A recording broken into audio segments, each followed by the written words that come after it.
Hello everyone. So we are discussing exercise questions of the chapter Our Environment, and in today's session we are going to discuss the question number 9. So the question is, why is damage to the ozone layer a cause for concern? What steps are being taken to limit this damage? तो बेटा इस question में हमसे पूछ रहा है कि ozone layer का डैमेज एक कंसर्न की बात क्यों है और इस डैमेज को रोकने के लिए क्या स्टेप्स लिए गए हैं. So let's check the answer. तो बेटा ओजोन एक O3 मॉलिक्यूल है जो कि ऑक्सीजन के 3 एटम से मिलके बनता है.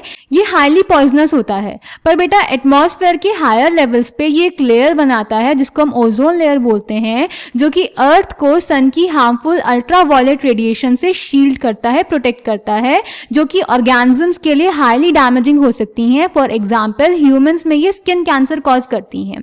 उस हायर लेवल में बेटा एटमॉस्फेयर में ओजोन बनता कैसे है? यूवी रेडिएशन बेटा मॉलिक्यूलर ऑक्सीजन O2 को ब्रेक कर देती है ऑक्सीजन एटम्स में, और ये ऑक्सीजन एटम बेटा रिएक्ट करता है molecular oxygen that is O2 के साथ और बना देता है O3 ओजोन. और ये ओजोन इस तरह से अर्थ को प्रोटेक्ट करती है सन की हार्मफुल यूवी रेडिएशन से. पर बेटा क्या हुआ कि रेफ्रिजरेटर्स और फायर एक्सटिंग्विशर्स में बहुत सारे सिंथेटिक केमिकल्स यूज होते थे जिन्हें हमने बोला क्लोरोफ्लोरोकार्बन्स या फिर CFCs. तो इनसे ओजोन लेयर डिप्लीट होने लगी बहुत ज्यादा 1980s में. तो उसके बाद 1987 में United Nations Environment Programme UNEP ने एक प्रोग्राम निकाला, एक एग्रीमेंट निकाला CFC प्रोडक्शन को स्टॉप करने के लिए. तो उसके बाद से हर एक कंपनी के लिए ये मैंडेटरी हो गया, जरूरी हो गया CFC फ्री रेफ्रिजरेटर्स बनाना. तो बेटा ये स्टेप तो हमारी NCERT में दिया गया है कि हमने ये स्टेप्स लिए. इसके अलावा बाकी स्टेप्स भी लिख सकते हैं कि हम बायोगैस का यूज करें और फालतू में हम किसी भी फ्यूल को कंज्यूम ना करें. Clear?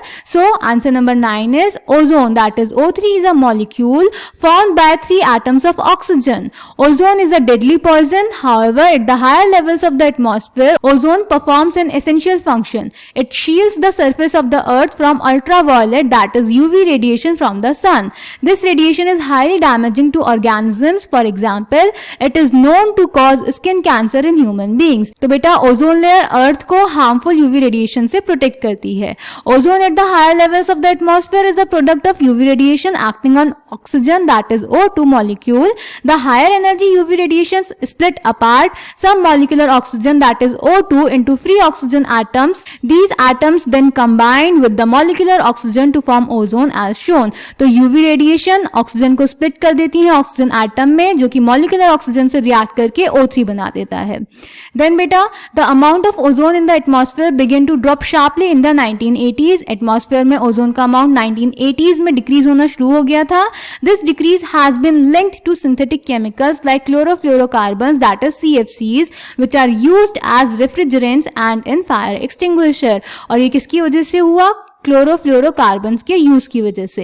In 1987 the United Nations Environment Programme that is UNEP succeeded in forging an agreement to free CFC production at 1986 levels. It is now mandatory for all the manufacturing companies to make CFC free refrigerators throughout the world. तो UNEP ने 1987 में एक agreement निकाला CFC production को रोकने के लिए. उसके बाद से हर एक कंपनी के लिए CFC फ्री रेफ्रिजरेटर्स बनाना मैंडेटरी हो गया. So I hope this question is clear to you. Thank you.